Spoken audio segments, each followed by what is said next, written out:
Por fin hemos podido empezar a hacer esto. Amén. Bueno, hoy supongo yo que ahora se irá añadiendo gente. Creo que vamos a disfrutar. Creo que vamos a disfrutar en el Señor. Amén. Este es un tema que es un poco complicado, por lo menos para mí. Así que yo creo que yo soy de los que hoy van a aprender. Y lo creo con todo mi corazón. Hoy yo soy de los que van a aprender.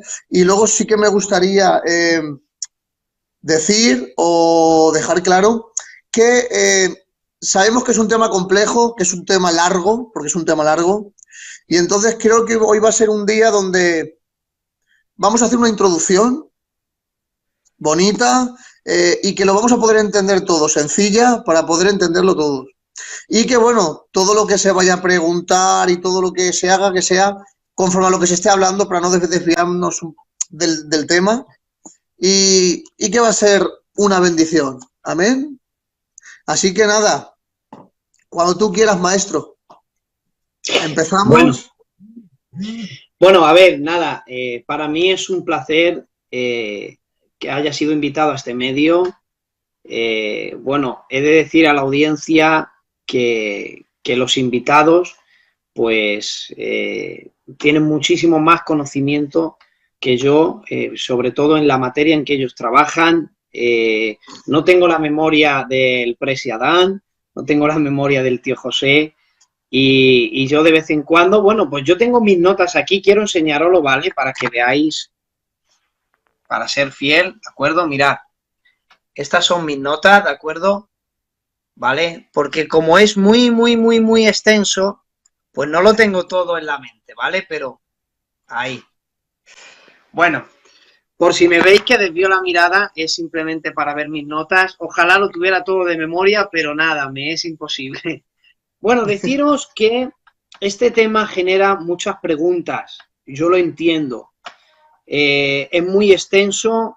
Seguramente al anunciar que vamos a hablar un tema pretribulacionista, pues ya directamente hay un montón de preguntas de, bueno, las típicas preguntas que se suelen hacer de que si es una doctrina moderna, que si es inventada, que es, en fin, hay muchas preguntas que habrá su momento, tendremos el momento para responder a todo eso, pero hermanos, no podemos comenzar a hablar del tejado sin antes ir al fundamento. Muy bien. Entonces, exacto. Yo soy una persona que intenta siempre sintetizar mucho las cosas, y por mucho que he intentado sintetizar, puedo hablar. Yo, mira, la escatología, hermano, no soy un maestro en este tema, o sea, es un tema que me apasiona. A mí me dijeron de si podía presentar este tema. Miren, hermano, yo voy a hablar acerca de un tema pretribulacionista porque lo creo. Creo que la iglesia no pasa la gran tribulación. Yo lo creo no porque me lo hayan predicado. Yo oigo a todos los predicadores, a los que creen y a los que no la creen. Yo creo que la iglesia no pasa la gran tribulación porque he estudiado, o sea, lo he comprobado con las Sagradas Escrituras, que la iglesia no pasa la gran tribulación. Entonces yo voy a defender lo que creo. Por eso yo no tengo temor a que, bueno, me hagan cualquier pregunta y yo las aceptaré y las respetaré como respetamos todas las opiniones.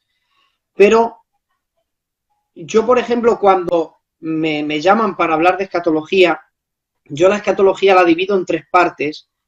Así lo hago yo mentalmente para poder explicarlo. Tengo una primera parte, que la primera parte, hoy digamos que hoy daría la mitad, porque la escatología directamente deberíamos hablar de los pactos, empezar desde atrás, desde muy atrás, pero nos vamos a pasar todo eso. Yo cuando enseño acerca de escatología, empiezo con la profecía de las 70 semanas. ¿Por qué? Porque para mí es una base fundamental para luego después enseñar la otra segunda parte, que sería desde el arrebatamiento de la iglesia, incluso una tercera, que ya nos iríamos a los eventos del porvenir.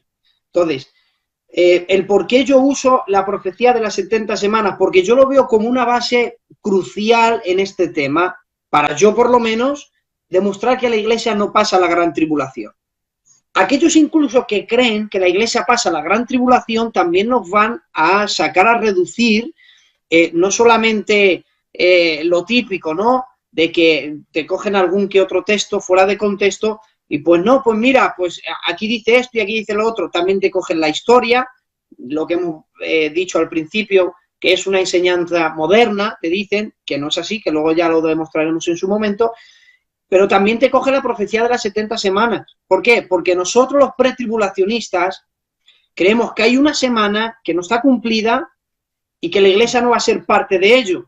Entonces, aquellos que creen que pasamos la gran tribulación, también cogen la profecía de las 70 semanas para decir que sí que están cumplidas.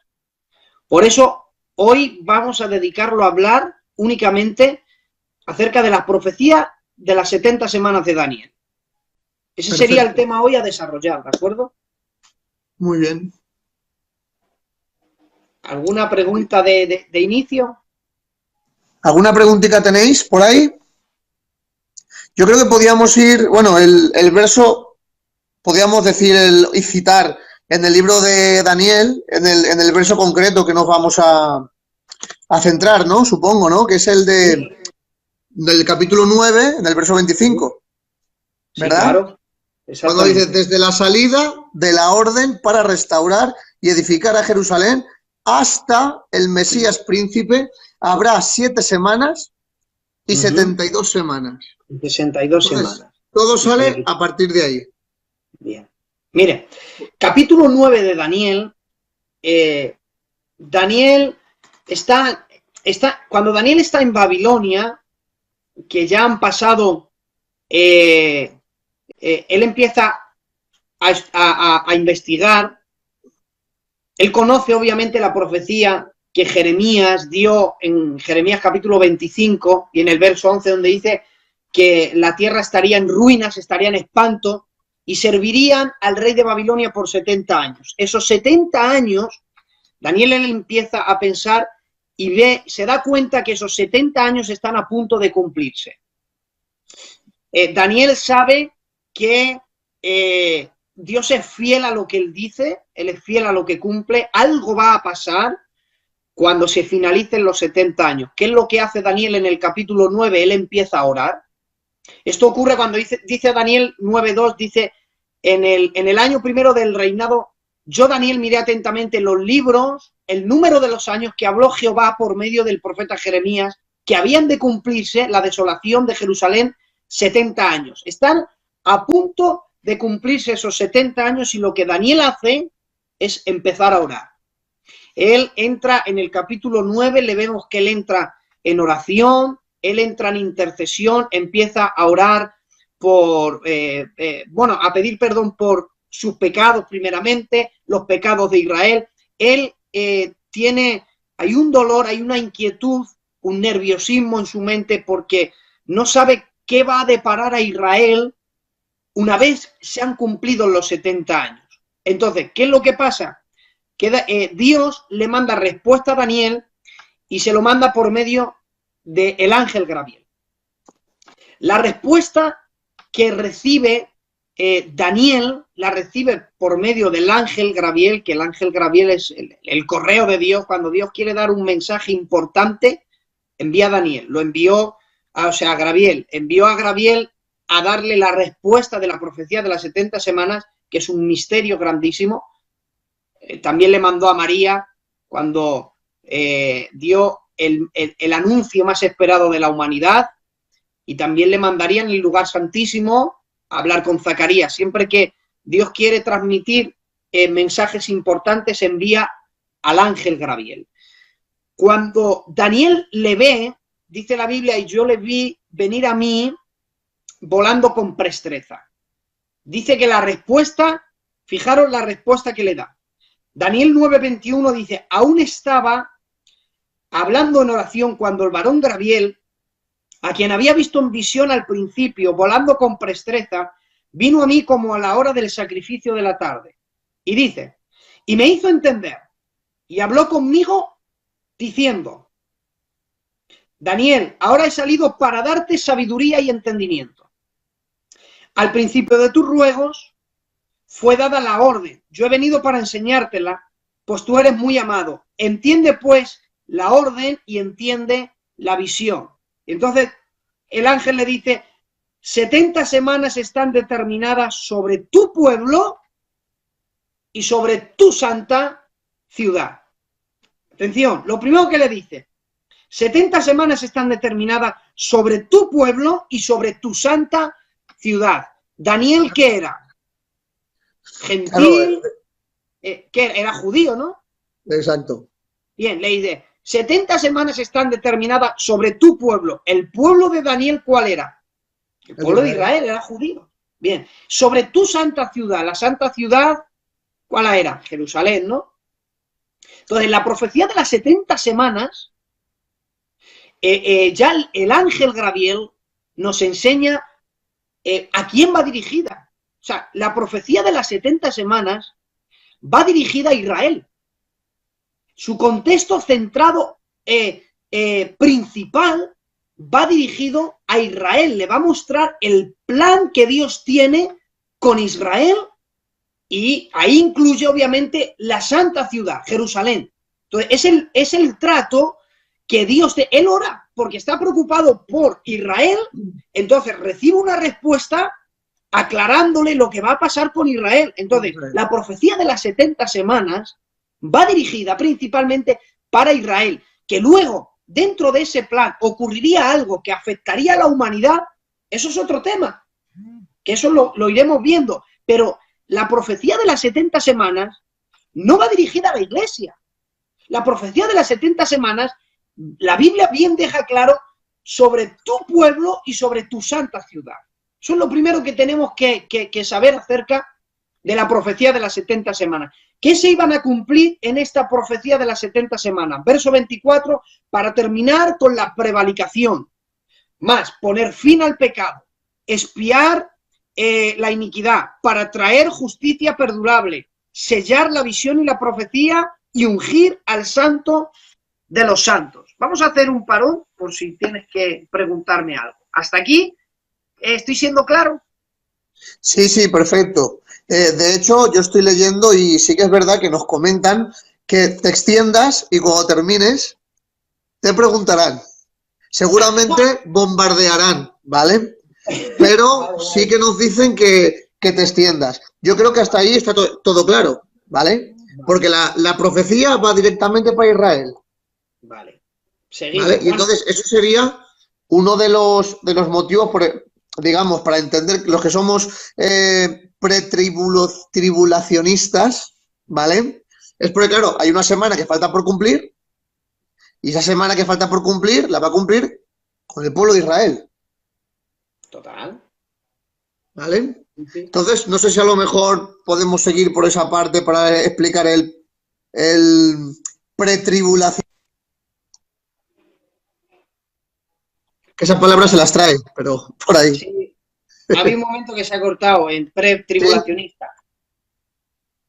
Bueno, a ver, dentro de este plan se van a realizar una serie de cosas. Por ejemplo, para terminar con la prevaricación. O sea, la palabra prevaricación aparece en el Antiguo Testamento, aparece de tres maneras diferentes. Aparece Bagat, aparece Maal y aparece Pesach. Son tres palabras distintas que significan, aunque prevaricación suena igual en el hebreo, pero tienen tres significados. Una de ellas significa revuelta, otra significa traición y otra significa un plan encubierto. O sea, él viene a acabar con un plan encubierto de destrucción, a poner fin al pecado. Esto, obviamente, Cristo puso fin al pecado. Dice, para expiar la iniquidad. Ya saben que en el Antiguo Testamento, cuando se realizaba el Yom Kippur, una vez al año, Levíticos capítulo 16, los pecados se expiaban, pero no se perdonaban, eran únicamente cubiertos. Pero en el sacrificio de Cristo en la cruz, todos esos pecados cubiertos, que ninguna sangre de ningún macho cabrío podía limpiar, la sangre de Cristo pudo limpiar. ¿Qué más tiene este plan? Es que dice, para traer la justicia perdurable. Esto es una promesa que todavía no la hemos visto cumplida, ya que hay algo que todo el mundo desea y es un reinado justo. Eso nadie lo ha podido establecer jamás. Luego dice, para sellar la visión, dice, para sellar la visión y la profecía. Y tiene que hablar de que Cristo dará cumplimiento a la profecía y luego ungir al santo de los santos. Te lo estoy hablando desde una mente pretribulacionista, ¿de acuerdo? Para ungir al santo de los santos, que esto ya nos lleva directamente al reino milenial. Pero mira, antes de esto, digamos que os lo he dicho para no dejarlo ahí pasar, os lo he citado, pero no me voy a parar en ello, porque hay algo más importante y es demostrar lo del tema de las 70 semanas. Mira lo que le dice en el verso 25. Sabe pues y entiende que desde la salida de la orden para restaurar y edificar a Jerusalén hasta el Mesías príncipe, ahí dice, habrá 7 semanas y 62 semanas y se volverá a edificar la plaza y el muro en tiempos angustiosos. Miren, la Biblia no es de interpretación privada, la Biblia se interpreta a sí mismo. A veces el contexto está más cerca de lo que nosotros pensamos. Nos enseñaron que el contexto o bien está antes o después de lo que hemos leído, o bien está en el capítulo, o bien está en el mismo libro donde está ese capítulo, o bien está en toda la Biblia. Aquí tenemos el contexto, el misterio, la clave para resolver la profecía de las 70 semanas, es esta palabra. Sabe pues y entiende que desde la salida de la orden para restaurar y edificar a Jerusalén. Mira, para entender la profecía de las 70 semanas, debemos averiguar una cosa. Lo que el ángel dijo, dice el ángel, en el verso 23, entiende pues la orden y entiende la visión. O sea, la clave para entender la profecía de las 70 semanas está en lo que el ángel Gabriel dijo, entiende la orden. O sea, si entendemos la orden, comprenderemos la visión de las 70 semanas.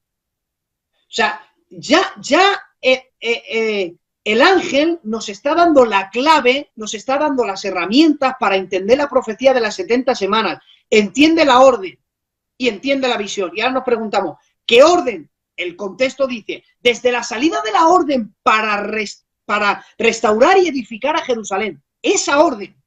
O sea, el ángel está diciendo, Daniel, cuando entiendas la orden, la misma Biblia que luego, la escritura está inspirada por Dios.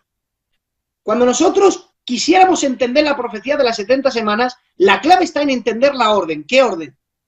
El orden de la salida para restaurar y edificar Jerusalén. Si entendemos, si ubicamos esa orden, comprendemos toda la visión. ¿Hasta ahí soy claro? Sí, sí. Bien. Las 70 semanas, mira, vámonos a irnos a las opciones que Dios tiene. Cuando nosotros hablamos de 70 semanas, aunque esto lo saben, pero vamos a volver a repetirlo por si alguno no lo supiera, cuando nosotros hablamos de 70 semanas, ¿qué se nos viene a la mente? Obviamente una semana pues son 7 días. De lunes a domingo. Una semana, 7 días.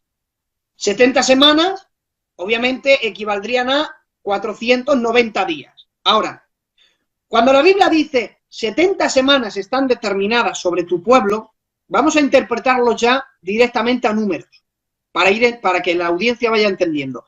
490 días, vamos a irnos a una posibilidad de Dios, ¿de acuerdo? 490 días están determinados sobre tu pueblo. La pregunta es, cuando aquí la Biblia nos habla de semanas, ¿nos está hablando de semanas de días? La respuesta sería que no. ¿El por qué? Porque si habláramos de semanas de días, entonces la profecía dice que en 490 días se cumpliría todo. Una de las cosas es que se le quitaría la vida al Mesías. Sería imposible. Claro. O sea, en 490 días no llegaría. Ahora, hay otra segunda opción, que no sean semanas de días, sino que sean semanas de años. Y entonces los 490 días se convierten en 490 años. Y lo que en 490 días no se puede cumplir, en 490 años ya la cosa cambia. ¿Hasta ahí estoy siendo claro? Sí, sí, sí. Bien, si yo, como demostramos, de que no habla de semanas de días, porque, oiga, Daniel ya sabía, incluso en el libro de Daniel habla de días, cuando él dice estuve ayunando por 21 días, esa palabra días ahí, o por 3 semanas, ahí aparecen las 3 semanas de días. Pero cuando aquí la Biblia habla de semanas, no se refiere a semanas de días, sino que se refiere a semanas de años. Ahora, tenemos base bíblica para demostrar que en la Biblia aparecen semanas de años. Eso sería otra de las opciones. ¿Aparece en la Biblia semanas de años? Aparece en la Biblia semanas de años. En Levíticos aparece guardaréis. Cuando él está hablando de guardar reposo, el pueblo de Israel tenía que trabajar 6 años y al séptimo descansar. 6 años y al séptimo descansar. 6 años y al séptimo descansar. Así tenían que hacerlo durante 7. Y luego, que serían 7 por 7, 49. El año siguiente, que sería el año 50, era el año del jubileo. Ahí la Biblia dice semanas de años. O sea, ya en la Biblia, desde Levíticos, cabía la posibilidad, en la mente de Dios, de realizar algo, incluido semanas de años. Queremos dejar claro esto. Cuando la Biblia habla de que la profecía de las 70 semanas no se cumpliría en 490 días, no serían completados. Pero hay una posibilidad que en 490 años pueda ser completado. Mira, ahora es cuando ya empezamos dentro de la profecía de las 70 semanas, porque hay 3 puntos de vista. Hasta ahí, soy claro, que a mí me gusta mucho. Yo creo que hasta ahí está perfecto, exacto. Sí. Bien. Sí que sí. Hay un punto de vista crítico acerca de la profecía de las 70 semanas, ¿de acuerdo? Que es el punto de vista que dicen que ocurrió desde el año 586 a.C.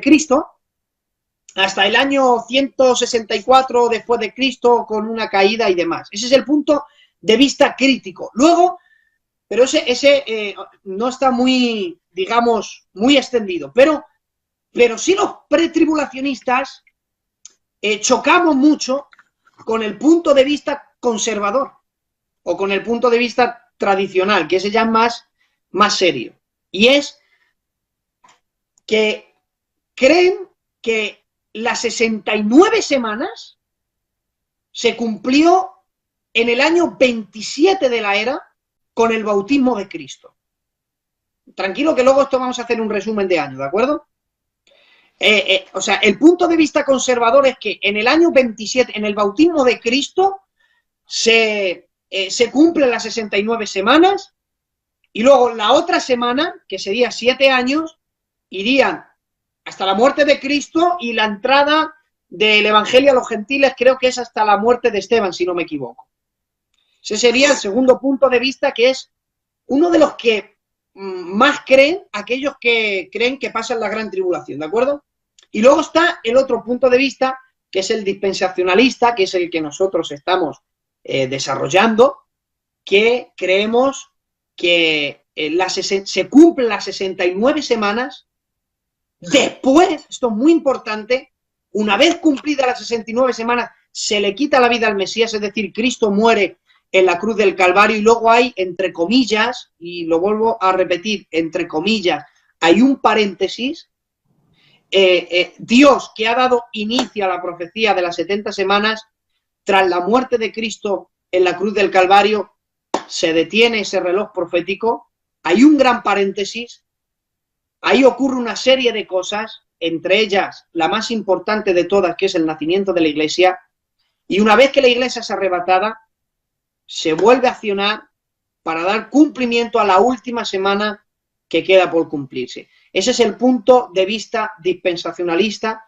que es el que nosotros vamos a desarrollar en esta noche. ¿Hasta ahí sigo siendo claro? Sí, de hecho, referente a lo que estabas comentando, David ha hecho una pregunta, creo que estaba por ahí arriba, que es ¿por qué ese parón en la última semana?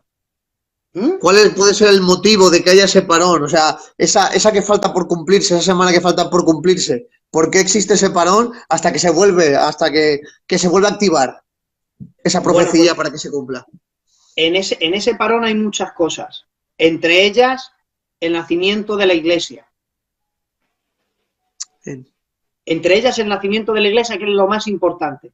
Entre ellos, el tiempo de los gentiles. Llegaremos, pero daremos más detalles un poquito más para adelante, porque no podemos hablar de ello sin antes demostrar a la audiencia que realmente hay un parón, para no confundir. Pero entre ellas, Perfecto. David, el nacimiento de la Iglesia y muchísimas más cosas. Perfecto. Bien. He visto por ahí uno de... Bueno, pues si está contestada, seguimos. Vamos a ver. El ángel decía, entiende la orden y entiende la visión.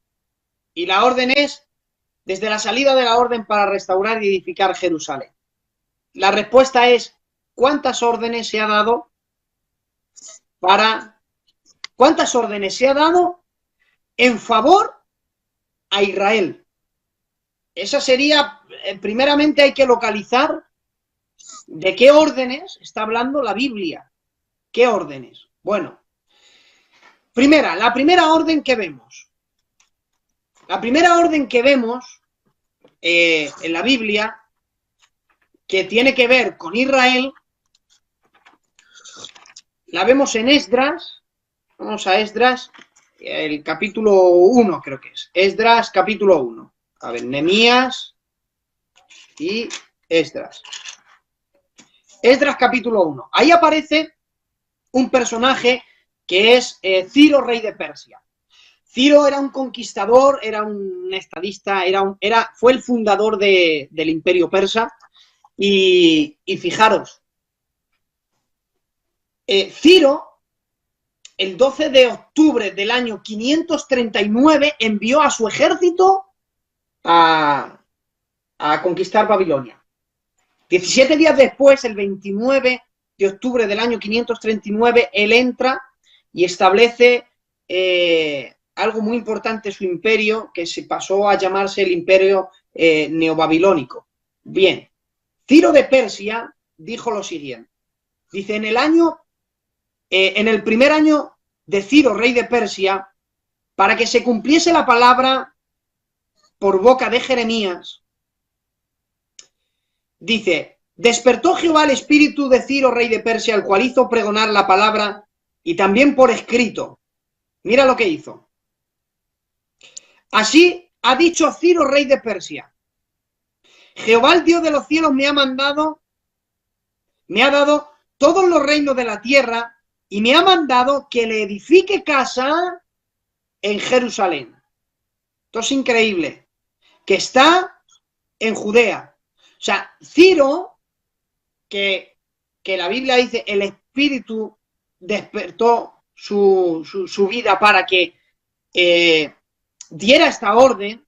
Es curioso, mira, con Ciro ocurre algo maravilloso. En Isaías, en el capítulo 44 y el verso 28, nos habla de un Ciro que guardaría relación con Israel y le ayudaría. Resulta que ese Ciro, que sería un rey, nacería 150 años después de esa profecía. O sea, estamos hablando de que por boca de Isaías habla de que un tal rey Ciro nacería y haría algo en favor de Israel. Diré a mi siervo Ciro, mira, Isaías, voy a leerlo, Isaías 44, 28.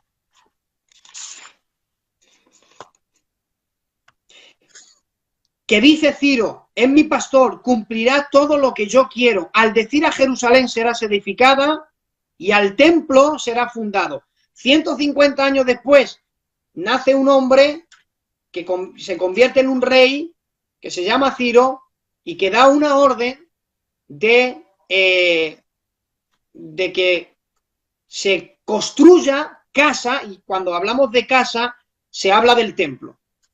Así que en el año 536 regresan y comienzan a edificar el templo, pero de pronto hay una detención. Ellos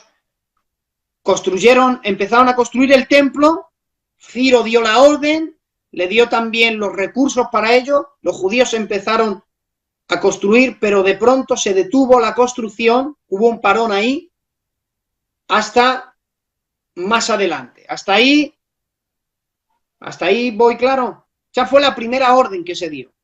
Ciro, rey de Persia, dio la primera orden, pero dio la orden para edificar casa a Jehová. Tiene que ver con el templo, ¿de acuerdo? Perfecto. ¿Está ahí bien, no, Joaquín? Sí, sí. Perfecto. Hay un parón en la construcción del templo. Y entonces, durante 17 años, dejaron de construir el templo. Pero de pronto ocurre algo, y esto lo deja reflejado Esdras, y es que dice la Biblia que hubieron dos profetas, que fueron Ageo y Zacarías, que empezaron a profetizar y de alguna manera volvieron a despertar por medio de la profecía, volvieron a despertar el deseo de volver a construir de nuevo el templo, porque habían estado durante 17 años parados. Entonces, Zacarías y Ageo empiezan a profetizar, el espíritu del pueblo se vuelve a levantar, vuelve el deseo para construir casa a Jehová. Por eso es en Ageo donde dice, traed madera y edificad la casa. Entonces, la manera en que Ageo profetiza nos está hablando de cuando fue usado para edificar la casa a Jehová. Durante 17 años ha estado parada, Dios toma a los profetas Ageo, a Zacarías, empiezan a profetizar, el espíritu del pueblo se vuelve a levantar, vuelve el anhelo de construir, de seguir construyendo la casa a Jehová, y ellos lo hacen. Ahora, cuando ellos lo hacen, siempre en toda obra de Dios hay una preparación, una oposición. En toda preparación y en todo deseo bueno siempre hay oposición. La Biblia dice que al otro lado del río Éufrates, en la provincia, hay un gobernador que se ha enterado de que los judíos están revolucionados y que están de nuevo haciendo obras en el templo. Él se enfada de alguna manera, el gobernador tiene un nombre muy raro, aparece en el libro de Esdras. Dice que era de la provincia al otro lado del río Éufrates. ¿Qué es lo que hace este gobernador? Obviamente tiene que darle las noticias de lo que está pasando con el templo a el rey. ¿Quién era en aquel entonces? Era el rey Darío. Darío, rey de Persia. Entonces, se le manda un informe diciendo lo que los judíos están haciendo. Que de pronto han empezado de nuevo a construir casa a Jehová, el templo. Y entonces, Darío dice, bueno, ¿qué hago? Él tiene que tomar una decisión, si les permite seguir edificándole casa, o de lo contrario, pues da la orden y dice, detenerlos todos. ¿Qué es lo que hace Darío? Esdras capítulo 6 y el verso 3. Lo que hace Darío es que empieza a investigar qué es lo que había pasado con el anterior rey. Él había descubierto que Ciro había hecho algo. En el año primero de Ciro, o del rey Ciro, el mismo Ciro dio orden acerca de la casa de Dios, la cual estaba en Jerusalén, para que fuese edificada, para ofrecer sacrificios, que sus paredes fuesen firmes, su altura de 60 codos. Y ahora dice en el verso 8, y por mí, es decir, Darío, y por mí es dada orden. Ya vemos otra orden. Hemos visto la primera, ahora vamos con la segunda. Por mí es dada orden de lo que habéis de hacer con estos ancianos judíos para edificarle casa a Dios. O sea, ya vemos otra segunda orden. Ciro dio la primera, empezaron a construir, se detuvo la construcción, durante 17 años la construcción estuvo parada. Zacarías y Ageo, por el Espíritu Santo, empiezan de nuevo a profetizar, el espíritu del pueblo se empieza a despertar, empieza a haber oposición, se le manda informe al rey Darío, Darío empieza a estudiar, se da cuenta que el rey Ciro les ayudó y él desea ayudarles. Y les ayuda para que sigan edificándole casa a Jehová. Ahora, esta orden es muy importante. ¿Por qué? Porque esta orden fue dada en enero del año 516 a.C. Y aunque esta orden, que es dada en el año 516 a.C., da como cumplimiento una profecía. Es la profecía de que los judíos estarían 70 años cautivos. Mira, ¿cuándo se llevaron cautivos a los judíos a Babilonia? Según la Biblia se los llevaron, bueno, según la historia, para ser más preciso, dicen los registros de historia, y estos son escritos babilónicos, dicen que fue el 18 de julio del año 586 a.C. Y esta orden, la que estamos leyendo ahora en Esdras 6:8, cronológicamente se dio en enero del año 516 a.C. Cuando nosotros restamos 516 a 586, ¿cuánto nos da? Nos da 70. Fueron 70 años justos que Dios dijo que el pueblo de Israel estaría cautivos en Babilonia, que fue por boca de Jeremías. Ellos estuvieron, Jeremías capítulo 25, verso 11, serviréis al rey de Babilonia por 70 años. Con esta orden, que no salen todos los judíos, sino que salen, es otro grupo, porque en la primera orden salieron unos pocos judíos. Pero en esta segunda orden se le da la libertad para que todo el que quiera salir pueda salir. Ahí acaba los 70 años de cautiverio. Ahora, para otro programa daría el por qué Dios les manda 70 años o permite que el rey de Babilonia los tenga cautivos 70 años, por qué Israel estuvo 70 años en Babilonia y por qué en esa ciudad. Eso daría para otro programa. ¿Se hará? ¿Se hará? Vale, pues eso da para otro programa el por qué Dios tiene ese trato con su pueblo Israel, por qué permite que el rey de Babilonia entre, y esto es muy fuerte, porque esto lo describe Habacuc.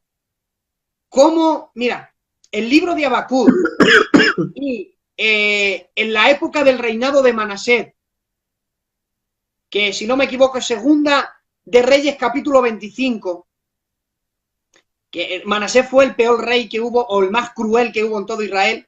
Cuando la Biblia dice que vinieron, dice Dios, limpiaré Jerusalén como quien limpia un plato que se pone debajo de la pila y se vuelca, dice, así limpiaré Jerusalén. La manera en que Dios limpió a Jerusalén fue permitir que el rey de Babilonia se los llevara cautivos 70 años y 70 años a un lugar específico. Pero eso lo dejamos ahí en el aire y lo explicaremos en otro motivo, en otro momento, ¿vale?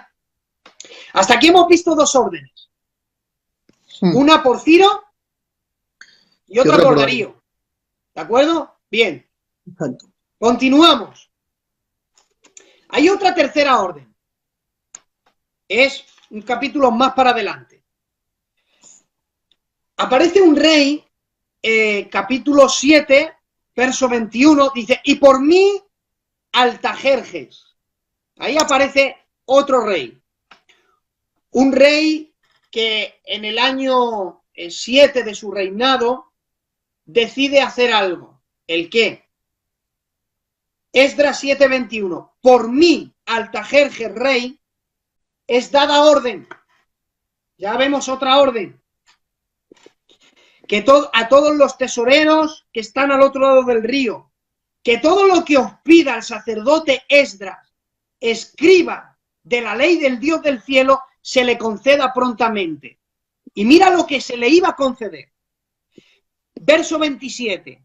Bendito Jehová Dios de nuestros padres, que puso tal cosa en el corazón del rey para honrar la casa de Jehová, que está en Jerusalén. Ahora, aquí ya ha habido tres órdenes en el libro de Esdras. Una por Ciro, otra por Darío, otra por Altajerjes. Una en el capítulo 1, otra en el capítulo 6 y otra en el capítulo 7. Fíjate. La pregunta del millón. ¿Por qué estas tres órdenes no dan inicio a la profecía de las 70 semanas? Hay algunos que creen que la última sí, que luego vamos a aclarar, ¿de acuerdo? Pero desde este punto de vista pretribulacionista, ¿por qué ninguna de estas tres órdenes que aparecen en el libro de Esdras dan inicio a la profecía de las 70 semanas? Muy claro. El ángel dijo, desde la salida de la orden para restaurar y edificar Jerusalén hasta el Mesías príncipe, pero dice el verso 25, y se volverá a edificar la plaza y el muro en tiempos angustiosos. O sea, en la profecía de las 70 semanas, la orden que da inicio guarda relación con la restauración de Jerusalén, pero guarda relación con que se edifique el muro. La plaza claro. Y el muro. Muy bien. Estas tres órdenes no vemos la edificación ni del muro, ni vemos la edificación de la plaza, únicamente están centradas en el templo.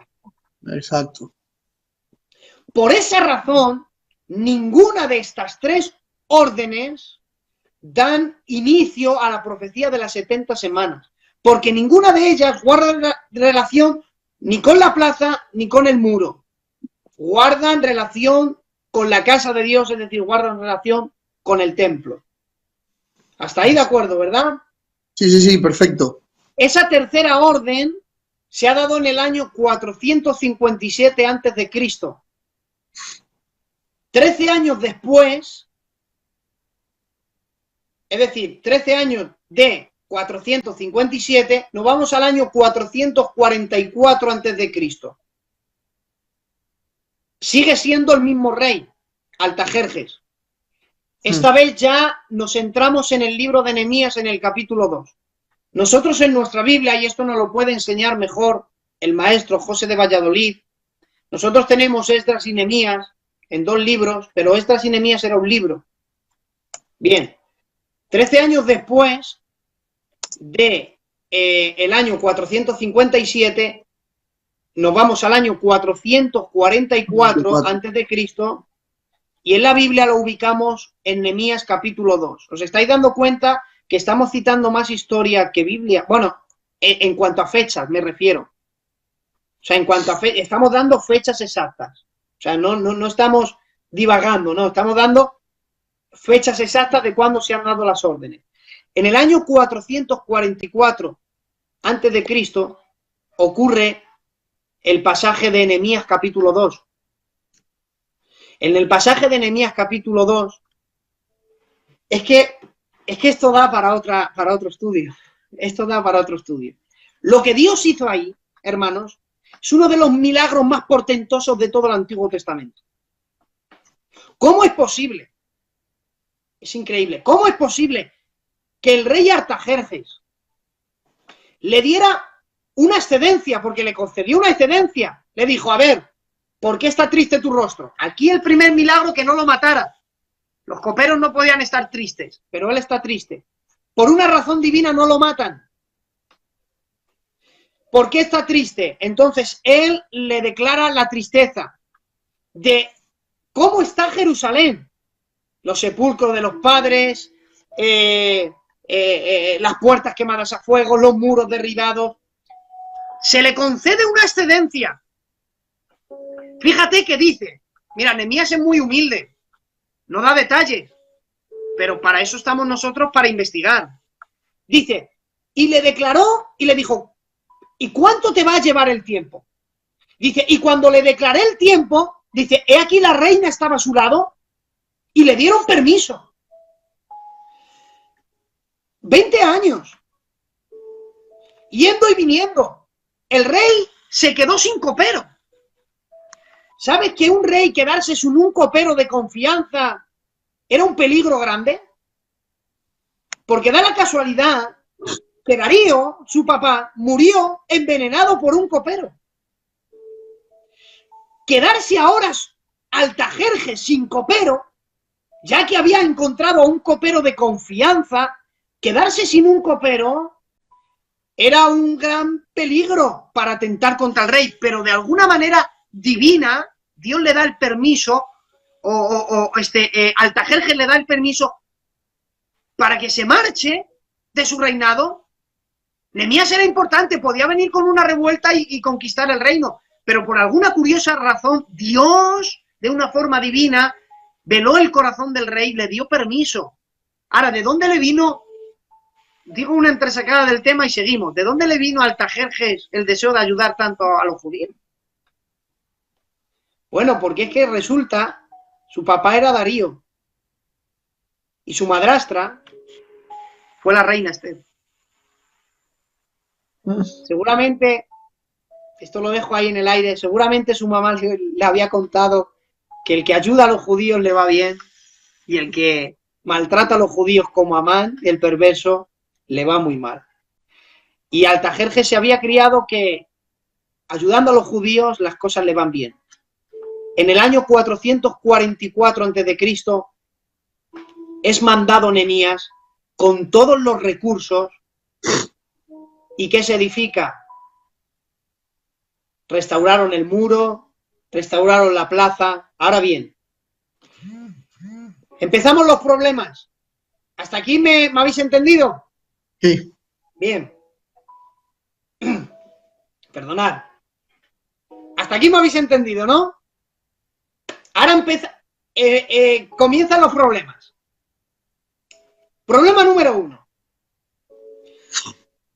Esto ya es un ataque que nos hacen a nosotros. Nos dicen, en el capítulo 2 de Nehemías, en el año 444, no puede dar inicio a la profecía de las 70 semanas. ¿Por qué? Dicen, porque los años no coinciden. Y es que escucha, mira qué curioso. Coges una calculadora, un papel y un boli, no coinciden. Pero mira cómo no coinciden. Año 44 a.C. Cristo muere a los 33 años. Cuando nosotros sumamos 444 más 33, 477. 477. Ahora, según la profecía de las 70 semanas, la Biblia dice que a la semana 69 se le quitaría la vida al Mesías. Y a la semana 69, ¿cuántos años suman? 483. 83. Sin embargo, a nosotros nos da 477. Nos dicen, ¿veis? No coincide. Mira, la profecía la divide Dios en 3 partes. Parte número 1, 7 semanas. 7 semanas equivalen a 49 años. La segunda en 62 semanas. 62 semanas equivalen a 434 años. 4 años. Y una semana que equivale a 7 años. 7 años. Primer bloque, primera semana, 49 años. ¿Por qué hay una división de 49 años? Número 1, no es casualidad que lo que tardó Nehemías en reconstruir el muro, la plaza, levantar los sepulcros, restaurar las puertas, es decir, darle protección a Jerusalén, fueron 49 años. Lo que Nehemías tardó en realizar toda esa obra fueron 49 años. El primer bloque de la profecía cumplida. ¿Por qué Dios manda a construir muros? Porque el levantar un muro alrededor de la Santa Ciudad era símbolo de protección. Porque por mucha adoración que ellos tuvieran, si no había muros, estaban desprotegidos. Y esto ya podemos pasarlo en nuestra vida espiritual. Porque a veces vivimos una vida de culto, culto, culto, pero no levantamos muros de protección, permitimos que el enemigo entre. Muy y bien. lo que Dios quiere era, número 1, Israel quería que ellos adoraran, pero número 2, que estuvieran protegidos. Por eso la profecía mesiánica, la paz sea dentro de tus muros. Era importante que Jerusalén tuviera muros. No es casualidad que Nehemías tardara 49 años en construir los muros, las puertas, reedificara el cementerio, hiciera una restauración completa. 49 años tardó. Luego, de ahí hasta que se le quitó la vida al Mesías, pasaron 434 años. En total, suman un total de 483 años.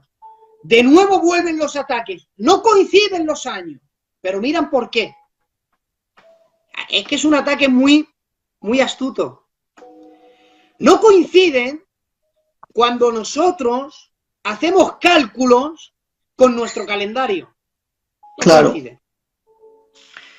Nuestro calendario se basa en 12 meses, un total de 365 días. ¿Para quién va dirigida la profecía? A los judíos, el calendario judío habrá que usar. Por lo tanto, se tiene que usar el calendario judío. No podemos ahora decir la profecía de las 70 semanas, para unas cosas sí es para los judíos y para otras no. Si es para los judíos, es para los judíos. Muy bien. Bueno, los años se tienen que hacer un cálculo basado al calendario judío.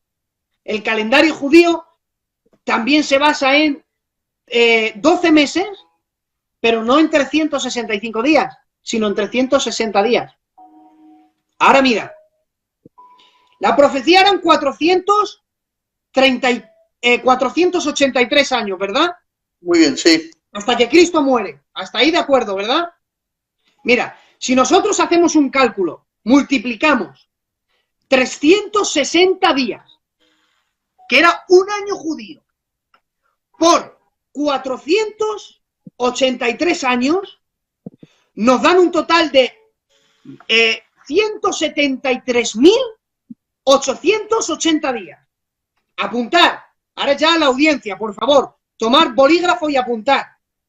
Vamos a dar 20 segundos. Repito. Cojan boli. 360 días por 483 años dan un total de 173.880 días. Ahora, si cogemos ese número de días, 173.880 días, y lo dividimos en 365 días, que es un año nuestro, nos va a dar 476 días. Ahora bien, pero Eugenio, la profecía son 477. Si te equivocas en un año no me sirve. ¿A dónde vamos a buscar ese año que nos falta? Pues vamos a buscarlo al año cero. El año cero no existía. Vamos a ver. Nuestro calendario está basada en Dionisio el Exiguo, si no me lo he dicho mal, que cuando realizó el calendario no añadió el año cero. Él quiso, en nuestro calendario, él para cuadrarlo, tomó la fecha de la Pascua, y tomó la fecha de la Pascua también por el escándalo que hubo por la resurrección de Cristo. Y con el nacimiento de Roma, y quiso un tiempo, aunque eso lo hizo en el 522, si no me equivoco, 532, pero él utilizó dos fechas importantes, acontecimientos importantes en la historia, que fue el nacimiento de Roma y la Pascua. Algunos dicen que la resurrección, pero bueno, la Pascua, y quiso unir, y en base a eso inició el calendario. Él no puso año cero, porque iba del -1 al 1. El año cero no existía. ¿Por qué? Porque el número cero no fue introducido en Europa hasta el año 1202 por los árabes. O bueno, no fue introducido, fue introducido por los árabes, que los árabes tomaron una numeración de los hindúes, y quien realmente extendió el año cero fueron los árabes. Fue publicado por primera vez este número en el año en el año 1202 en un libro por Fibonacci. Fibonacci era un matemático, de ahí no sé si habéis oído hablar de la secuencia Fibonacci, era un matemático. El que introdujo el número 0 fue los árabes y luego fue publicado en el año 1202 por Fibonacci, el matemático. El año 0 no existía. Cuando Dionisio el Eximio, él realizó el calendario, no añadió el año 0. Por lo tanto, el año que a nosotros nos falta está ahí, en el año 0. Por lo tanto, nosotros podemos demostrar que, basado en el calendario judío, que en la semana 69, después, dice la Biblia, después de las 62 semanas, se le quitará la vida al Mesías. Nosotros hemos podido demostrar, y lo podemos volver a repetir, y lo podemos hacer de otra manera también, es que justamente cuando se cumplió los 483 años, cuando se cumplió la semana 69, el Mesías fue clavado en una cruz. Demostrando nosotros esto, echamos por tierra aquellos que dicen que la semana 69 se cumplió en el bautismo de Cristo. Aquellos que creen que las 70 semanas están cumplidas, dicen que están cumplidas porque en el año 457 fue dada la orden, la tercera, ¿recuerdas? La tercera sí. Fue dada en el año 457.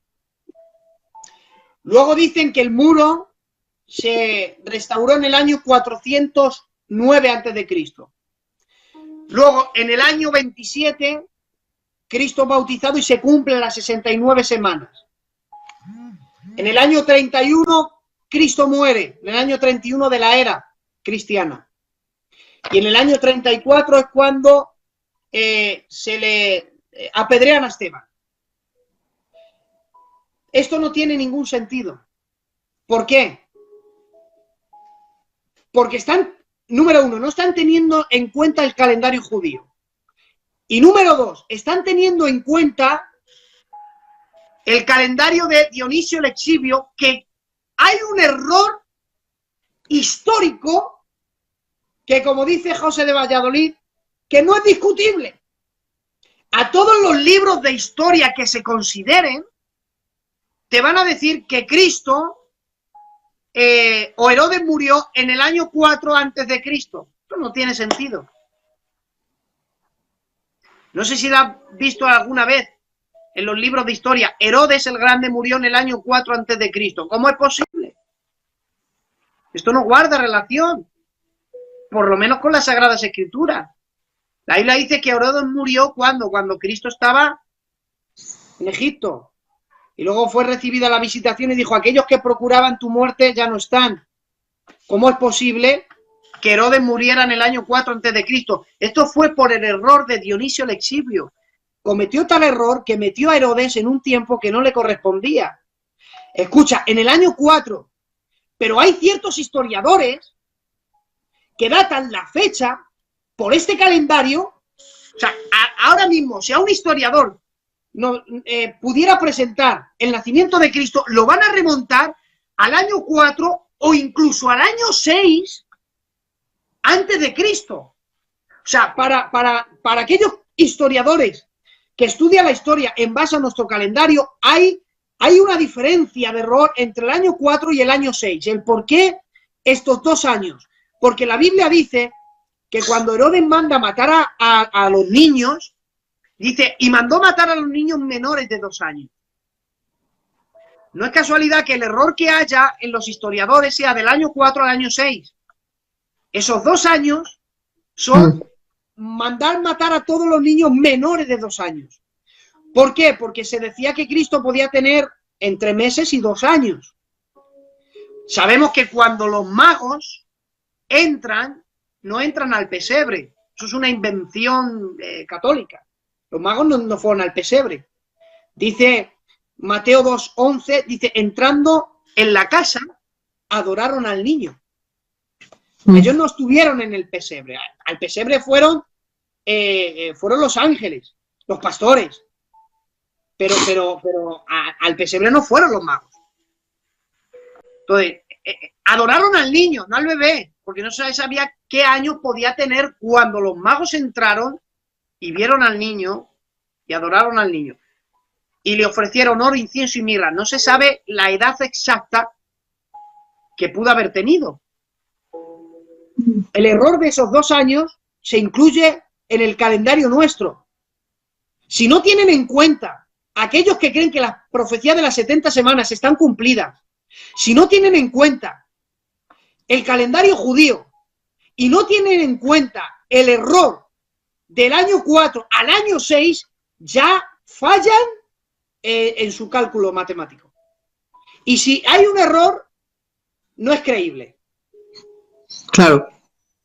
Muy bien. Yo, ¿por qué no creo que la tercera orden en el año 457 da inicio? No lo creo porque hay errores. Aunque me bailes en un año, no me sirve. Mira, ahora mismo yo os he dado un dato con el calendario judío que había un año que bailaba.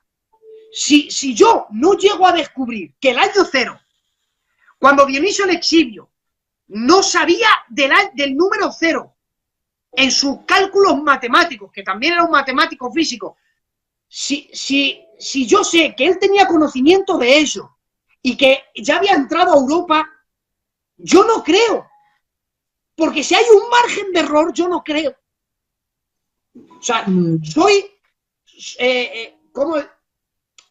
soy tan exquisito en los detalles que yo estoy haciendo este directo no porque he cogido un libro y aquí me lo han dicho en una página y yo vengo y os lo digo. No.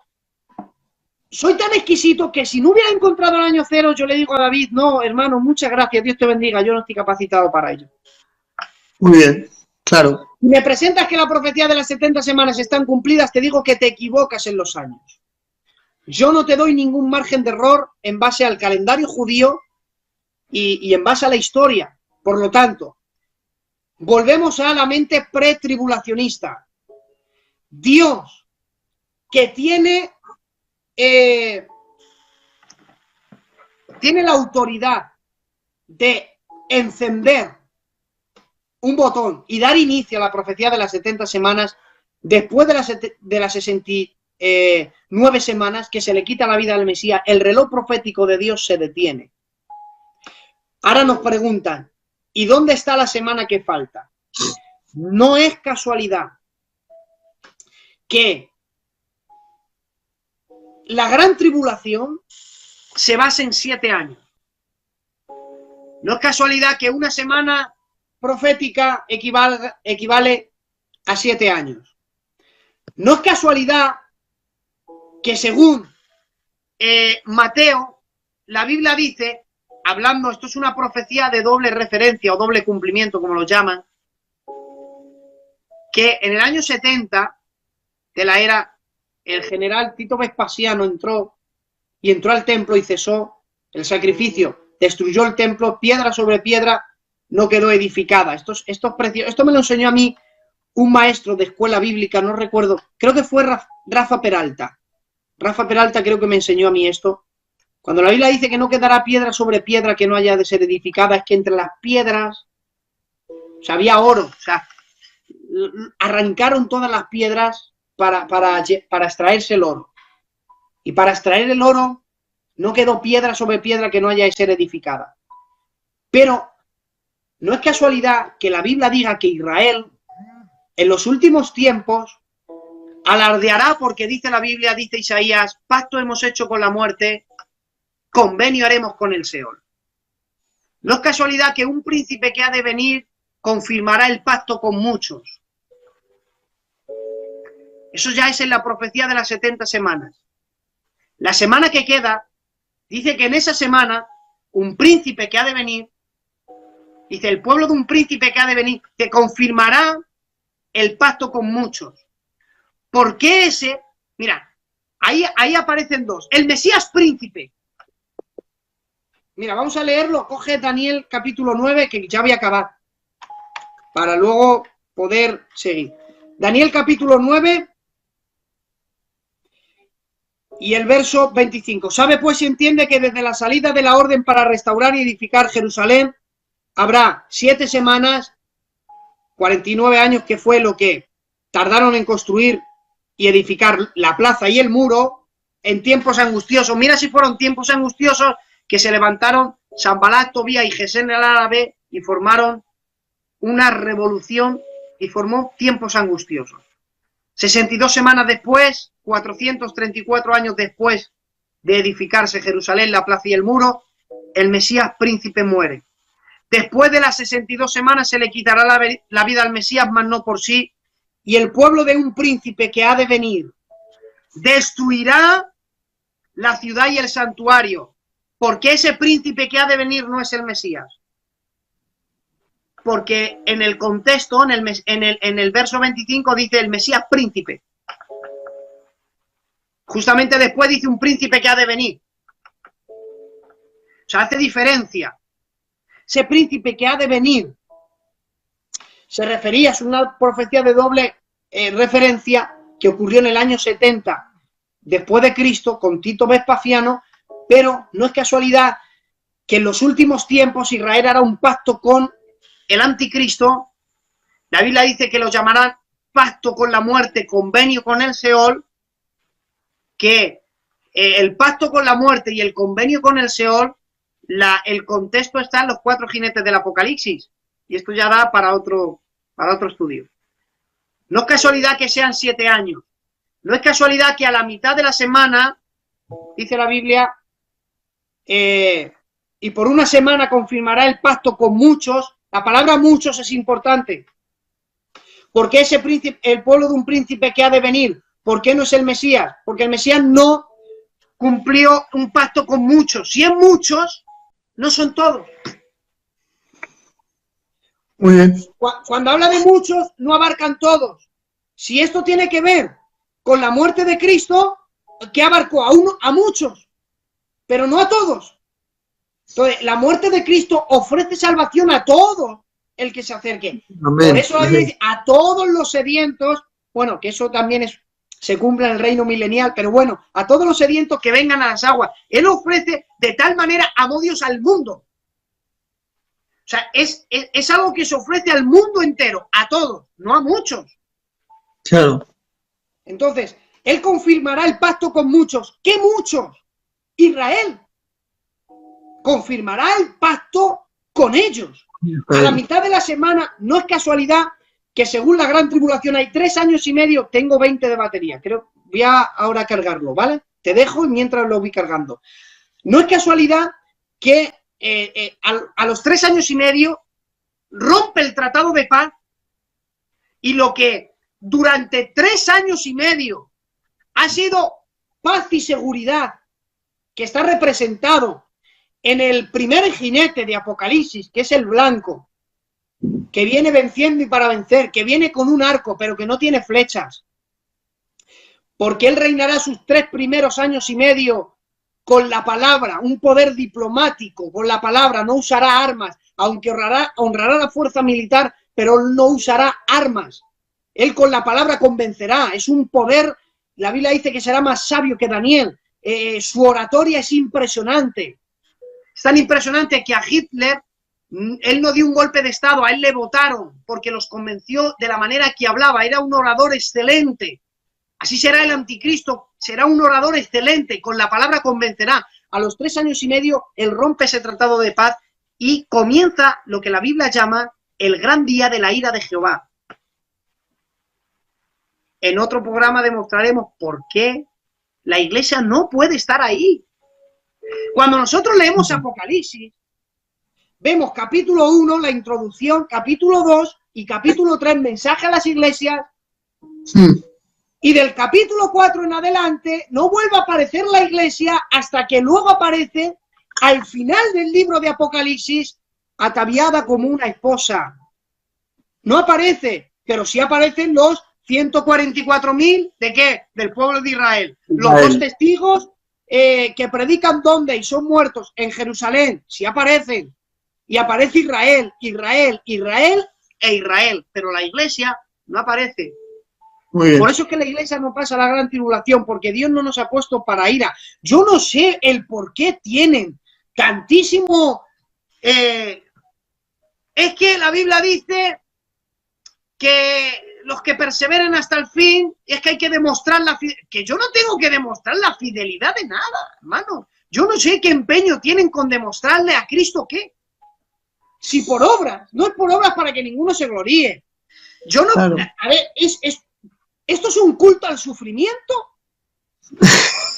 Lo que hacen es a la fuerza tengo que sufrir para demostrarle a Dios mi fidelidad. Pero ¿qué necesidad tengo yo de eso? Que aunque yo sufra, mira, aunque yo pasara la gran tribulación, aunque no me dejara sellar, aunque el reinado del anticristo me pusiera en un estrecho como le pusieron a los primeros cristianos, de poner a sus hijos y a las madres y decían, si niegas a Cristo te matamos y matamos a tu hijo, aunque me pusieran en ese estrecho y yo dijera todo que sí y me quisieran sellar y yo dijera que no y me cortaran la cabeza, aún así no sería digno mi obra para salvarme.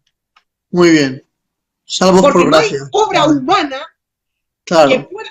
Mira, cuando dices ahí, ¿a qué imagen me vais a comparar? ¿Qué imagen me vais a hacer? Y dice, ¿qué quiere agradarme a mi pueblo con holocaustos? Dice, pues no hay animales en el mundo suficientes. ¿Qué queréis? ¿Hacerme un fuego que me pueda agradar? Dice, no hay madera en el Líbano para hacerme un fuego que me pueda agradar. No hay obra que podamos hacer uniéndonos todos los seres humanos de todas las épocas que sea capaz de que la justicia de Dios quede satisfecha. Yo no tengo por qué demostrarle nada a Dios porque de primeras no puedo demostrarle nada. Porque es por gracia para que ninguno se gloríe. Yo no entiendo por qué se culta el sufrimiento que a la fuerza tengo que sufrir para demostrarle que si yo no tengo necesidad de demostrarle nada, sino caminar por las obras que nos ha preparado de antemano. Ya está. No hay otra. Hermano, no hay otra. Estoy demostrando que la iglesia no pasa la gran tribulación sin hablarte de tesalonicenses, sin mencionarte corintios. Sí, sin meternos en materia. Sin meternos en materia.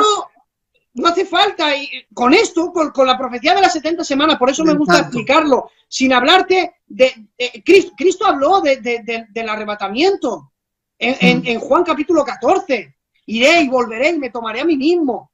¿Qué nos hablan? De que el rapto es una doctrina moderna. No es una doctrina moderna porque, mira, número uno, Cristo habló. Número dos, Pablo tenía el deseo de ser arrebatado. No todos dormiremos, pero todos seremos transformados. O sea, Pablo tenía la esperanza de no morir. No todos vamos a morir. O sea, tenía la esperanza de que él un día no moriría, pero sí entraba la posibilidad de, aunque no me muera, sea transformado. No todos dormiremos, pero todos seremos transformados. Ahí ya entra en la mente un plan de transformación y eso ocurre en el arrebatamiento.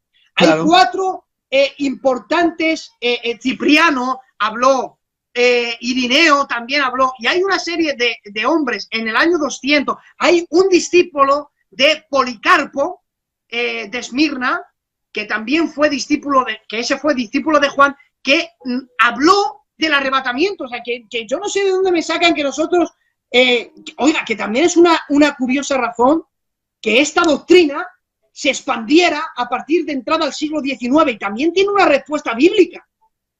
Es verdad que estuvo ahí, sí, claro, Juan, esto tiene una respuesta bíblica. Nos hablan de que a causa de esta niña con 15 años cuando tuvo la visión, Margaret MacDonald, Margaret no sé qué, sí, muy bien. Margaret MacDonald que tuvo una visión. Bueno, antes de que Margaret MacDonald tuviera una visión en el año 1830, Irving ya estaba predicando acerca del arrebatamiento, porque leyó un libro de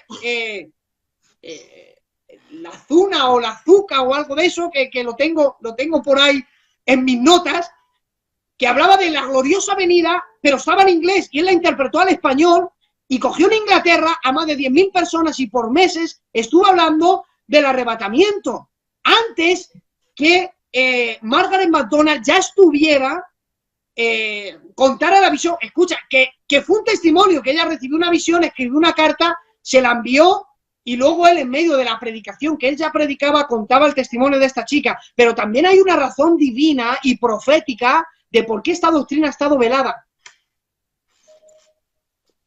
¿Queréis que la diga? Vale, mira, vamos a dar un parón porque voy a poner el móvil a cargar, ¿vale? Vale, vale, perfecto. Vale, a ver dónde tengo yo.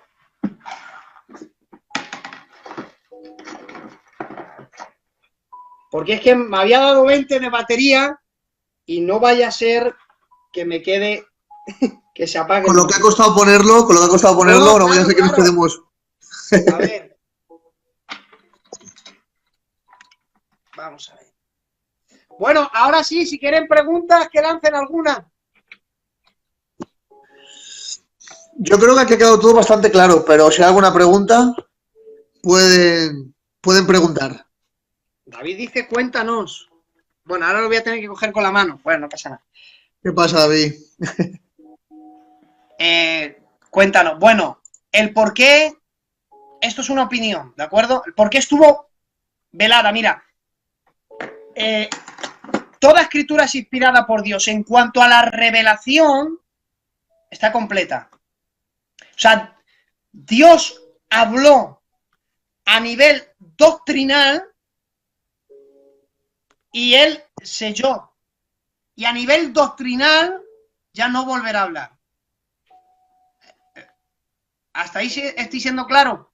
O sea, no podemos añadir a la Biblia el libro de... Ahora yo me pongo a orar en vigilia, recibo una visión, escribo un libro y ahora yo salgo diciendo, bueno, hermanos, después de Apocalipsis está Primera de Eugenio, capítulo 1. A eso me estoy refiriendo, ¿de acuerdo? Sí. Vale, queda claro. Entonces, doctrinalmente Dios no va a volver a hablar. La Biblia ya, toda escritura es inspirada por Dios. Pero la iluminación de la revelación es progresiva. Mira, una de las cosas que los judíos no entendían, a ver, hay muchos misterios en la Biblia y uno de ellos es el rapto. No todos, he aquí un misterio, no todos dormiremos, pero todos seremos transformados. Sí. Mira, no vamos a mencionar ni la palabra rapto, para no poner en evidencia, oye, que no existe la vida. Bueno, vale. Transformados. Era un misterio. Cuando, por ejemplo, en la Biblia habla de que en Eclesiastes, cuando la Biblia dice, ¿quién sabe si el espíritu de los hombres sube arriba y el de los animales abajo? Cuando la Biblia dice, que lo usan mucho los testigos de Jehová, el tema de en el Seol no hay memoria de ti. Entonces, había ciertos temas que los judíos no entendían por la razón de que, aunque estaba la revelación, pero no estaba velado. Otro ejemplo más claro. Le dice Dios a Job, ¿sacarás tú las constelaciones de los cielos a su tiempo? Eso es una frase importante. ¿Sacarás tú las constelaciones de los cielos a su tiempo? O sea, en el plan de Dios, en la mente de Dios, había un momento específico donde los hombres conocerían el cosmos. Pero hay un tiempo. Por ejemplo, otro detalle más. Dice, llegando el tiempo del cumplimiento, Dios envía a su Hijo. Había un tiempo en la mente de Dios donde Dios enviaría a su Hijo. Nadie lo sabíamos. Bien, cuando Dios habla a Daniel, en el último capítulo, él empieza a hablar una serie y cuando le da la profecía dice, séllala hasta el fin. ¿Y para qué me la das? O sea, se la dio y la selló. Y a niveles espirituales nadie la entendió. ¿Por qué? Porque nadie podía entender las profecías hasta el tiempo del fin.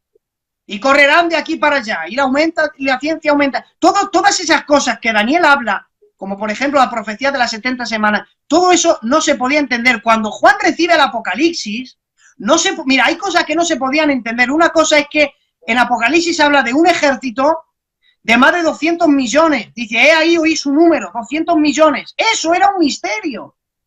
Eso no se podía entender. ¿Eso era una revelación? Sí.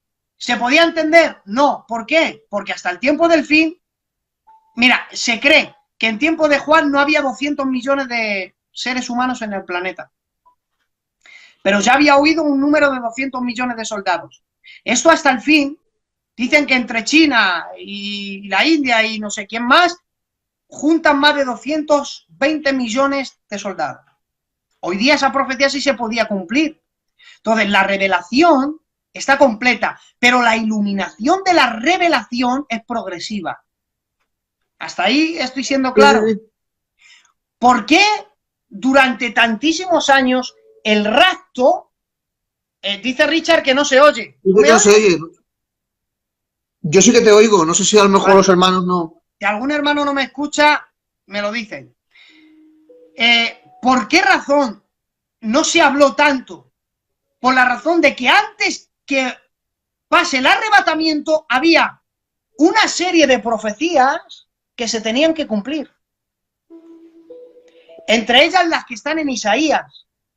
Entre ellas que Israel, que estaría esparcido sobre los 4 continentes del mundo, volverían a su tierra y nunca más serían arrancados.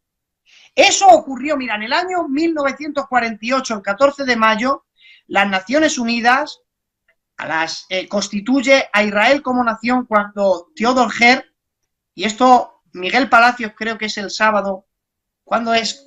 Bueno, en un par de días creo que Miguel Palacios habla. Theodor Herz dijo, en las Naciones Unidas hay un pueblo sin tierra y hay una tierra sin pueblo, dadle al pueblo sin tierra la tierra sin pueblo. Y dio un discurso que dejó a todos boquiabiertos. Israel el 14 de mayo es declarada como nación, cumpliéndose la profecía, nacerá una nación en un solo día, por cuanto Sión tuvo dolores de parto, he aquí tuvo hijos. 14 de mayo de 1948 se cumple que en un solo día, lo que era imposible, un pueblo que estaba esparcido sobre todos los continentes de la tierra, se une para formar una nación. En el año 1905, bueno, esto fue en el 48, 5 horas después los musulmanes ya le atacaron. Siempre ha habido un ataque con Israel, porque el plan de Dios siempre lo ha perseguido. En el año 1950, cuando vuelven y empieza a florecer Israel, todo eso que estaba escrito en el libro de Isaías no se cumplió, solo esa no se cumplió hasta el año 1950. Hasta que las profecías no se cumplieran, el rapto no podía, Dios no podía arrebatar a su iglesia. Digo yo, ¿para qué Dios va a extender de que vamos a ser arrebatados si todavía no vamos a ser arrebatados?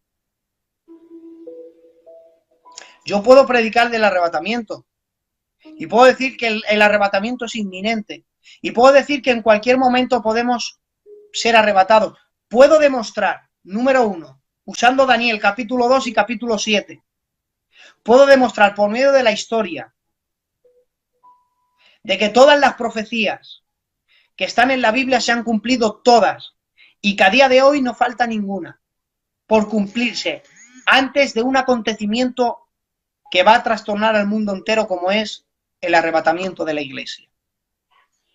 Pero damos esta pequeña introducción para otro momento y por esa es la razón del por qué esa doctrina moderna es una razón divina. Hay que entender que la iluminación de la revelación es progresiva. Eso hay que tenerlo en cuenta. Amén, así es. Hasta aquí, Joaquín. Yo no sé el tiempo que llevamos. ¿Cuánto tiempo? ¿Tú lo sabes? Creo que llevamos 1 horita y media más o menos. No, horita y media. Pero no, vamos, creo que ha sido una bendición. Creo que te has explicado perfectamente.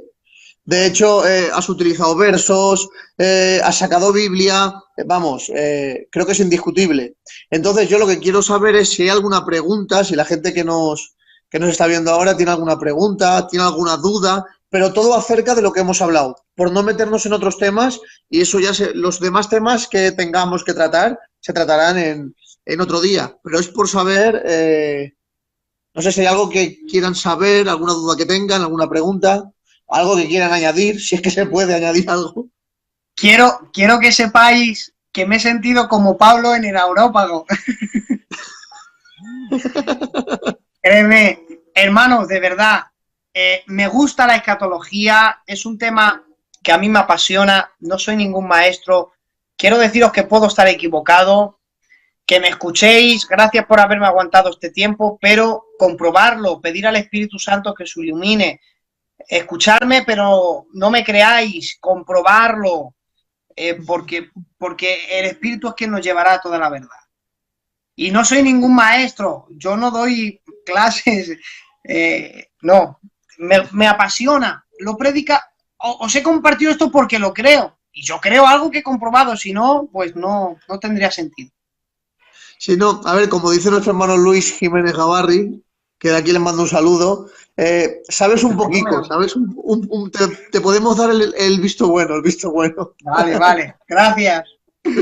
No, pero de verdad ha sido una bendición y aparte explicado de forma muy sencilla, ¿vale? Que si lo he entendido yo, lo han entendido todos, seguro. Y bueno, aquí la gente dice que sigas un poquito, pero no preguntan. Si es que nos podemos... A ver, es que, mira, yo soy muy maniático a la hora de explicar. Nos va a llevar mucho tiempo. ¿Qué lo dices por lo de las trompetas? Sí. Pero bueno, la diferencia de las trompetas, realmente no entiendo bien la pregunta. Porque si me hubieran, por ejemplo, si me hubieran preguntado... Ahí dice con voz de mando con trompeta de Dios. Mira, ¿por qué en el arrebatamiento aparece un sonido como de trompeta? Esto tiene también una razón doctrinal. Cuando esto es en la división de las dispensaciones. Mira, cuando fue dada la ley, cuando terminó una dispensación y vino la ley, el inicio de una nueva, se distinguió por un ¿qué? Por un sonido de bocina, de trompeta. Dios descendió al monte y aquí se escucharon truenos, relámpagos como sonido de bocina y de trompeta. O sea, escucharon como un sonido de trompeta parecido cuando se dio fin a una dispensación y se comenzó otra. Cuando los judíos estaban orando en el aposento alto y vino el Espíritu Santo y marcó un fin de dispensación para un inicio. La llegada del Espíritu Santo, se oyó un sonido como un estruendo y tiene que ver que con cada final de cada dispensación hay un sonido. En el Tesalonicenses tiene que ver con el fin de una dispensación. Con ese sonido termina la dispensación, la iglesia es arrebatada. Es el final de una dispensación. ¿Qué guarda relación con las trompetas del Apocalipsis? Ninguna. Mira, las trompetas, el libro de Apocalipsis es muy fácil de dividirlo, es muy sencillo. El libro de Apocalipsis, mira, los 4 jinetes, vamos del capítulo 4 en adelante, ¿vale? Los 3 primeros no vamos a hablar de ellos. Los 4 jinetes del Apocalipsis es el tráiler de una película. ¿Has visto que antes de salir la película sale el tráiler? Sí. Pues los 4 jinetes del Apocalipsis es el resumen de los 21 juicios. El primer caballo es el resumen de los 3 años y medio primeros. Los 3 siguientes es el resumen de los otros 3 años y medio posterior. Es el tráiler de la película. Las trompetas anuncian la ira de Dios. O bueno, los sellos, primeramente, de los sellos aparecen las trompetas y de las trompetas aparecen las copas, ¿vale? Los sellos desvelan la ira de Dios. Las trompetas anuncian la ira de Dios y las copas de la ira derraman la ira de Dios. No tiene nada que ver esa trompeta con las trompetas del Apocalipsis. Amén. Mira, David ha hecho una pregunta. Dice, ¿por qué dice en Apocalipsis que los que han pasado la gran tribulación? Sí, dice, yo tengo así, ¿por qué dice en Apocalipsis los que han pasado la gran tribulación? Eso ha puesto David. David, cita el texto. Sí, que no, yo es que tampoco entiendo bien. No, cítame el texto.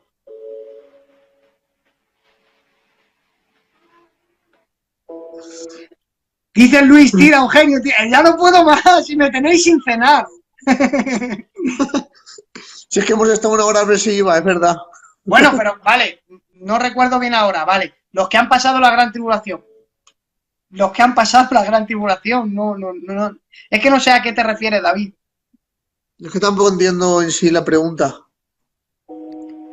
Habrá gente que pase la gran tribulación, es evidente. Claro. Había un sonido de trompeta para levantar. Sí, pero a ver, eso de José María Cortés. Había un sonido de trompeta para levantar el campamento. La iglesia llamada fuera. Claro, ahora te explico. Mira, si me hubieran preguntado, el hermano que antes me ha preguntado, si me hubiera dicho qué relación hay con las trompetas del Apocalipsis y la de Primera de Corintios, entonces sí. Porque, a ver, en Primera de Corintios, cuando aparece en el capítulo 15, dice, a la final trompeta, los muertos en Cristo resucitarán primero y luego nosotros seremos transformados. De ahí nos usan.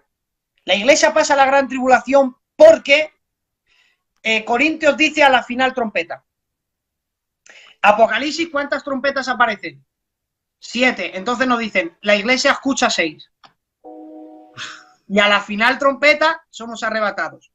Pero verán, cuando Corintios habla de la final trompeta, todo esto tiene su contexto histórico y bíblico, porque, bueno, la de Tesalonicenses también habla del tema de las fiestas judías. Hay una que se llama las trompetas, y en las trompetas bíblicamente es el arrebatamiento, de ahí también el sonido de trompeta. Pero al toque de la final trompeta, que aquí es cuando se cumple una de las fiestas de reunión, en Levítico capítulo 23, verso 24, dice, al final del sonido de la trompeta se haga convocatoria. O sea, se está refiriendo un sonido para reunirlos a todos. Y el arrebatamiento será un sonido que nos reúna a los santos en Cristo. Amén. Mira, exacto, ahora creo que ha puesto el versículo, Apocalipsis 14, verso 12. Dice, aquí está la perseverancia de los santos, los que guardan los mandamientos de Dios y la fe de Jesús. Sí, porque, a ver, es que en la gran tribulación habrá salvación. Muy bien, así es. Sencillamente, hay quien cree, bueno, el Espíritu Santo se va de la tierra. ¿Cómo se va a ir de la tierra si son inicientes? Bueno. Pues si se va, mira, el Espíritu Santo es el único que puede convencer de pecado al ser humano, ¿de acuerdo? Cuando, bueno, esto ya, el experto es el Presi, Adán. Pero el Espíritu Santo no se va de la tierra. De hecho, los 144.000 cuando predican el Evangelio eterno al mundo entero, ¿para qué predican? Si no está la intervención del Espíritu Santo para convencerles de pecado, maldad y juicio. Así es. Pero hay gente que será salva. Este David va por mí esta noche, ¿eh? A ver. A ver. Capítulo 7, Yo le dije, 14. Señor, a ver, 7:14. Voy a leerlo mejor en la Biblia, que ahí me hago un lío. A ver. Estos son los que han salido de la gran tribulación. Y han lavado sus ropas y las han emblanquecido con la sangre del Cordero. Sí, pero se refiere a Israel. El contexto está en Daniel capítulo 12 y en Mateo capítulo 24. Exacto. Es que ahí, vamos a ver, mira, cuando entramos en Apocalipsis, entramos en el inicio de la 70ª semana, de la semana 70. Y lo que en los 490 años se cumplía todo el plan con Israel, hay 7 años que faltan, que están parados. Digamos que es como si jugamos tú y yo un partido de fútbol y tú te llamas Israel y yo soy un fichaje estrella que nadie sabía, que estaba escondido. Yo soy el misterio oculto en otras generaciones. Yo me llamo Iglesia. De pronto Dios te frena a ti y te dice, tú judío, al banquillo. Y de pronto tú no esperabas que tu entrenador había hecho un fichaje estrella. Tenía un plan desde hace mucho tiempo. De pronto salgo del vestuario yo que me llamo Iglesia y empiezo a jugar el partido. Comienzo a ser el protagonista mientras tú me miras desde el banquillo. Una vez que yo me quite, Dios te vuelve a sacar al campo a jugar. Ese es Israel. Cuando la Iglesia es sacada de la tierra, Israel vuelve nación. No es casualidad que en Ezequiel Dios defienda a Israel, la batalla de Goz y Magog, cuando vienen a atacar a Israel y él por medio de fuego los consume. No es casualidad que habrá un tiempo en cuando tuve hambre y no me disteis de comer, cuando tuve sed y no me disteis de beber. Eso, hermano, eso, el contexto es cuando Israel pase cuando el pueblo de Israel pase la gran tribulación, que será perseguido por el anticristo, y que la Biblia dice que huirá a las montañas de Sela, que muchos creen, Sela, la ciudad de roca, que muchos creen que es Petra, que hay cuevas y se ocultarán, ellos pedirán ayuda y aquellos que le den de comer y de beber recibirán esa... porque tuve hambre y no me diste de comer. Todo eso tiene que ver con Israel, la gran tribulación. Muy bien. No es casualidad que en Daniel diga que el arcángel Miguel pelea de parte del pueblo de Israel. Todo eso, hermano, todo eso se cumple en el periodo de la gran tribulación. Con Israel, con Israel. A ver, dice, mi pregunta es, ¿de dónde pone que el reloj profético de Israel se para? Soy simplemente estudiante, como dice hoy. ¿Se para? No, vamos a ver, se para. Estoy hablando en un término simbólico. Cuando la Biblia dice, y después de las 62 semanas se le quitará la vida al Mesías, esa y hace una separación entre la 69 y la que queda. La que queda. La y, esa frase, esa y hace la separación entre una y esa. A esa y yo la he llamado en una manera simbólica que se detiene, es que se detiene. Se detiene y en ese paréntesis la iglesia nace la iglesia. Es que esto tiene también, es que esto es desviarnos al plan que Dios tiene con Israel, claro, y con la iglesia. Es que esto es desviarnos a otro tema. ¿Por qué Israel tiene que pasar la gran tribulación y nosotros no? Vamos a ver, cuando hablo de Israel no me refiero, a ver, hay judíos que creen en Cristo como Jesús, claro, y Salvador, y cuando venga el arrebatamiento se irán al cielo a arrebatar.